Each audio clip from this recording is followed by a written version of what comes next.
بيبدأ الفيلم بمجموعة من الناس ممرمغين بعضهم في الطينة وواقفين قدام شجرة كبيرة عشان تبدأ بينهم مسابقة على لقب قرد القبيلة. بيبدأوا يدقمشوا في بعض ويحدفوا بعض من على الشجرة ومفيش أي روح رياضية. المهم بتنتهي المسابقة في النهاية بفوز تنج. بيكملوا احتفال بالمهرجان بتاعهم وفجأة بتيجي عربية وفيها مجرمين والزعيم بتاعهم اسمه دون بينزل وبيعرض على واحد ان هم يشتروا منه الاله بتاعه. فبيقول لهم انا لا يمكن ابيع الاله بتاعي، مش احتمال اجوع محدش عارف. فدون بيقول له عموما ده عنواني عشان لو غيرت رايك. بنرجع لتنج تاني وهو بيتدرب ومعلمه بعدها بيقول له انا علمتك فن القتال التايلاندي ودلوقتي بقى لازم اطلب منك انك ما تستخدموش ابدا.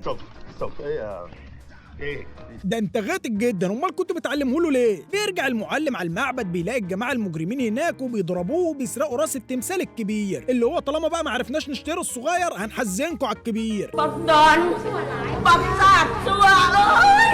هنا بقى الحاجه بتقول معرفش هي بتقول الصراحه بس شكلها متضايقه. الكاهن الكبير بيقول لهم ما تقلقوش هنلاقي حل وهنرجع راسه قبل الاحتفال بالمهرجان. بص انا عارف ان هي فكره قد تكون اول حاجه تيجي في دماغك بس ما جربتوش ليه تصبوا له واحده جديده يا ريس، اهو بدل ما نبعت ناس ونمشورهم معانا على الفاضي يعني، وهي راس زيها زي ايه راس. بيقرر تنج ان هو يروح يرجع راس التمثال من دون والكاهن بيديله لفه كده تقريبا فيها حشيش وبيقول له استخدمها لما تحتاجها. الراجل بيديله عنوان دون والحاجه بتقول له خد دول خليهم معاك يمكن تحتاج تركب توك توك ولا حاجه يا ابني. فبيبدا اهل القريه يكسفوا ويلموا كل اللي معاهم ويديهوله. ده كده هيشتري عربيه يا اخوانا يروح هناك يشتغل اوبر بقى وما يجيش تاني. بنروح لبانكوك بعدها وبيوصل عند واحد من قريته اسمه هاملي. هاملي بيعمل نفسه مش عارفه وده لانه مغير اسمه وشغال نصاب هناك. بتسيبهم البنت وتمشي وهاملي بيقول له روح يا عم القريه اللي انت جاي منها دي وبيزقه، ولكنه بيسمع صوت فلوس بتقع منه فبيقول له يا لهوي انت صدقت يا ابن قريتي يا جميل، ده انا بهزر معاك يا راجل حبيبي تعالى اخويا رايح عندي شويه. بيشرح له تنج اللي حصل بعدها وانه جاي يرجع راس التمثال. فهاملي بيقول له خش استحمى بس الاول وبعدين هنتصرف. بيطلع تنج يلاقيه خد الفلوس وراح عشان يراهن بيها. بيوصل على حلبة المراهنات وبيراهن على واحد اسمه علي وبنلاقي ناس اغنياء بيتراهنوا والولد دون بيطلع شغال مع واحد فيهم. بيقول له بص يا ريس انا معرفتش اجيب لك التمثال الصغير فقطعت لك راس الكبير وجبتها. فالريس بيقول له انت عبيط يالا روح ارمي الخرده دي في اي حته قبل ما اتعصب عليك. بيخسر هاملي الفلوس اللي راهن عليها وبيخش تنج يقول له فين فلوس اهل القريه. فبيقول له مع الراجل اللي هناك ده بيلبسه يعني من الاخر. فبيروح تنج كده عشان يجيب الفلوس منه معدي يعني شوف سبحان الله من نص الحلبه. فبيفتكروه داخل عشان يصارع وبيتراهن الراجل الشرير هو وصاحبه على مين اللي هيفوز. هوب الولد داخل على تنج عشان يخلص عليه فاكره هيضربه. لا والله تنج بيعمل له مقصيه رونالدو ضد يوفنتوس بيرقده من ضربه واحده. بيفوز تنج وبياخد فلوسه مره تانية وبيمشي. بيجري هاملي وراه وبيقول له طب ما تلعب ونعمل فريق ونبقى اغنياء. فبيسيبه تنج ويكمل ماشي. بيروح هاملي وبيلاقي الجواب اللي ابوه بعته له من البلد وبيطلب منه فيه انه يساعد تنج. وطبعا بما انه ابن بار فبيروح رميه وبيقول بقى بدل ما تبعت لي شويه بتاو ورطلين سمنه ولا فطيره تقول لي اروح اساعده. بنروح لاهل القريه نلاقيهم بيعانوا من الجفاف والفقر. ما تفهمش بقى التمثال ده كان شغال سقه عندهم ولا ايه حكايته. بيجي واحد ليه فلوس عند هاملي وبيبدا يضربه هو والبت اللي معاه. تنج نازل معدي فبيشوفهم بيتضربوا فبيضطر يتدخل وبيضربهم والواد بيقول له انا مش هسيبك. بيطلب هاملي من تنج يساعده ويصارع عشان يسدد فلوسه. فتنج بينفض له وبيبصوا قدامهم يلاقوا الولد اللي لسه ضاربينه رجع. بيمسك هاملي الخشبه ويقول له جرايه جرايه هو انت بتتكيفش غير لما اضربك. صدمة كبيرة. هاملي بيلاقي الدنيا بهوقت خالص فبيجري هو والبت وتنج بيجري وراهم هو كمان. بيشتغل تراك صابوي وتنج عمال بيتنطط من فوق الحاجات. فهاملي بيقول يا جات عليا يعني ده احنا من قرية واحدة حتى.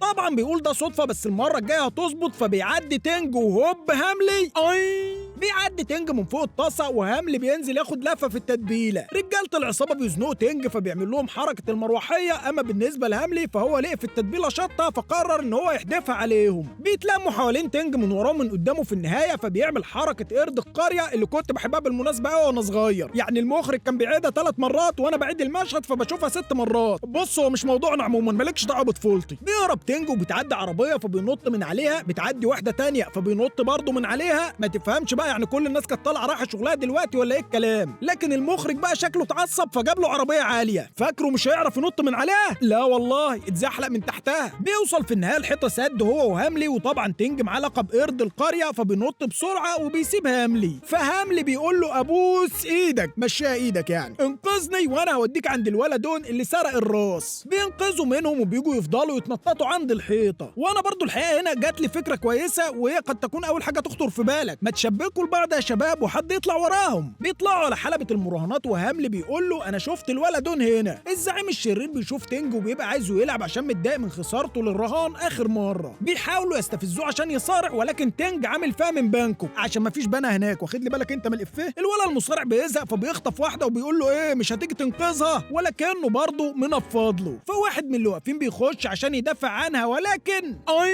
بيفضل يضرب في الواد وتنج ولا هو هنا. فبتضطر بقى البت تخش تحوش عنه هي كمان، فبيروح مديها بالقلم مطرشمها. هنا تنج بقى اتجنن، اخطفونا وارد، تضربونا ممكن، لكن تمدوا يدكم على حرمنا اهو ده اللي لا يمكن واصل. قالها بالبنكوك طبعا بس انا بسيط. المهم زينا كلنا بيخلع تنج القميص عشان ما تقطعش في الخناقه وبيخش للواد. بيتراهن الاتنين الزعماء على اساس بقى هيعوض المره اللي فاتت وكده. بيخش الولا جاري عشان يخلص على تنج، ولكن بيحاول بعدها يقوم، ولكن تنج ما بيدوش فرصه وفين يوجعك هوب بينزل عليه بضربه الشومه البشريه اللي كانت من اروش الحركات الصراحه وقتها. الواد ما وقعش فطار تنج للدور الثاني عشان يديله الشومه المزدوجه ويقضي عليه تماما. بيخسر الزعيم للمره الثانيه ولكنه بيرفض الاستسلام وبتبدا المباراه الثانيه. كالعاده تنج مش عايز يصارع بس ما باليد حيله. بيخش الولا يهنجم شويه قدام تنج، واللي بالمناسبه كنا مسمينه ابو شعر، وواضح ليه يعني كنا مسمينه ابو شعر. الولا بيحاول يضرب تنج ولكن بياخد اللي فيه النصيب وبياكل علقه محترمه، فبيحاول يهرب لكن ابدا والله ما هيسيبه. ما بيلاقيش اي فايده في النهايه فبيقول له انا اسف يا اسطى سيبنا اروح لعيالي ارجوك. هوب بيغدر بيه، ولكن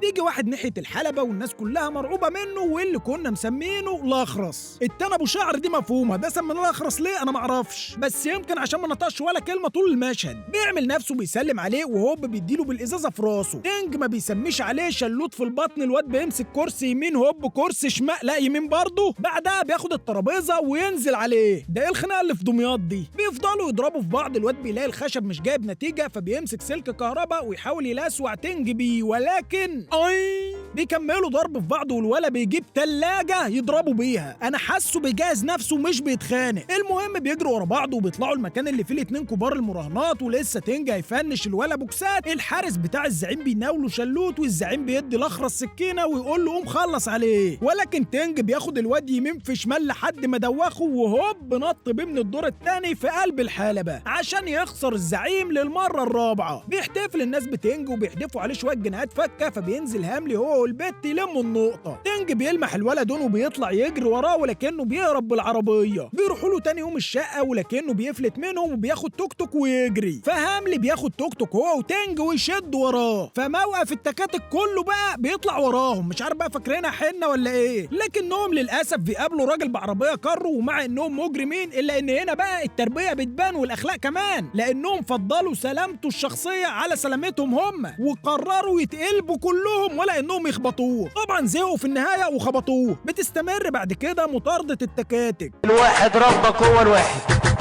اتنين يا الحسن يا الحسين، تلاتة بالله العظيم ما جاينا تاني. لا ده واحد كان رايح يشقر على خالته وسط الخناقه، ده ملناش دعوه بيه. في النهايه بيوصل تنج لتوك توك دون وبيقول له اخر الشارع يا اسطى، فدون بياخده على اسكندريه.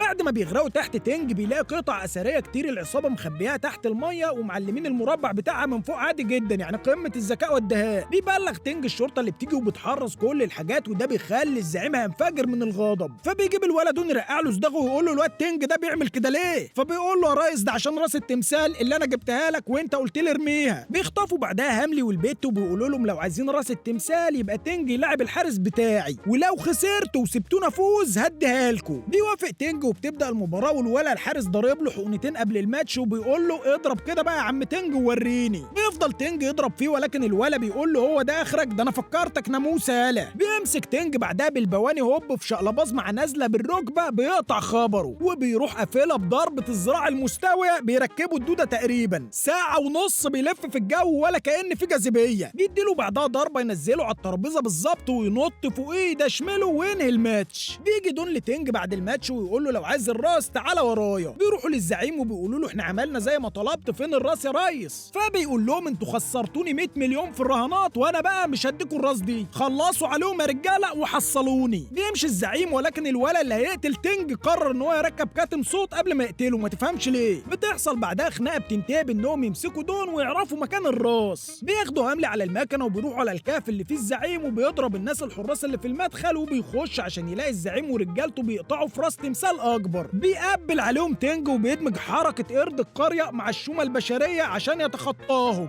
بعد ما بيضرب معظمهم بيجي عيل بمنشار ما تعرفش ده حدادي بقى ولا خشابي ولا نظامه ايه، وهوب يشتغل نشر في تنج ولكن هامل بيزقه فبيمسكه يكسر له دراعه. تنج يسكت والله ما يحصل. بيروح ماسك الواد كسر له رجله ومطلع حته الحشيشه اللي اداها له الكاهن وضاربها. بيروح للزعيم والولا الحارس والزعيم بيقول له خلي بالك عشان هو ساب نفسه يخسر المره اللي فاتت. بيهجم عليه الحارس وتنج بيقول له خد يلا خد يلا ده انا بص اغير لك ملامح وشك. بيمسك تنج الولا الحارس يدقمشه ويطلع على العيال عمال يضربهم. فالحارس بيروح جايب كل الحقن اللي معاه مره واحده وضاربهم في قلبه. بيمسك تنج ويبدا يخنق فيه ولكن بيرد عليه بشومه بشريه عكسيه مع يمين وشمال وشويه هنجامه. في النهايه بيقفز قفزه الغوريلا وبينهي الخناقه. بيروح على الزعيم فبيخرج الزعيم المسدس وبيديله طلقه ولسه هيديله الثانيه هامل بينزل عليه بالخشبه ويوقع منه المسدس. بيروح عشان ياخد الراس ولكن الولا الحارس ابن الصرمه ما بيموتش فبيضطر اونج ان هو ياخده تحت عشان يتفاهم معاه. بيقوم الزعيم يلاقي الراس جنبه ومعاها اجنه سبحان الله يعني، فبيحاول ان هو يكسرها ولكن هامل بينط يحميها بجسمه عشان هوب الراس الكبيره تقع عليه وتدشمله. بيموت هامل في النهايه وتنج بياخد الراس يرجعها وبيصبغ شعره تقريبا وبيبقى كاهن. حقك تتضايق اصل العبد